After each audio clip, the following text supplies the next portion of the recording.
எங்களுடைய லைப்ரரி, எங்களுடைய தேசிய நூலகம், அது ஆசியாவிலே மிகப்பெரிய நூலகம், விபுலானந்தர் தொடக்கம் மகாத்மா காந்தி எழுதிய புத்தகங்கள் இருந்த லைப்ரரியை எரித்த உங்களுடைய இனம் எங்களுக்கு போட்ட பிச்சை 1.2 உங்களுடைய கிளீன் ஸ்ரீலங்காவிலே ஒரு தமிழனும் இல்லை, ஒரு முஸ்லிமும் இல்லை.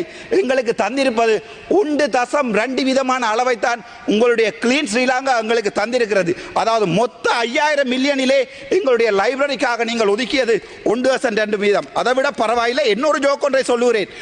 ரைட், உள்நாட்டில் இடம்பெயர்ந்தவருடைய வீடமைப்புக்கு 1500 மில்லியன் ஒதுக்கியதை போன்று, அதே போன்று நீங்கள் உங்களை பார்த்தால் தெரியும், எங்களுடைய தீவகங்களிலே குடிப்பதற்கு தண்ணி இல்லாமல் எங்களுடைய சனம் இறந்து கொண்டிருக்கிறது. நைனாதீவா இருக்கலாம், டெல்ஃப்டா இருக்கலாம், கார்நகரா இருக்கலாம்.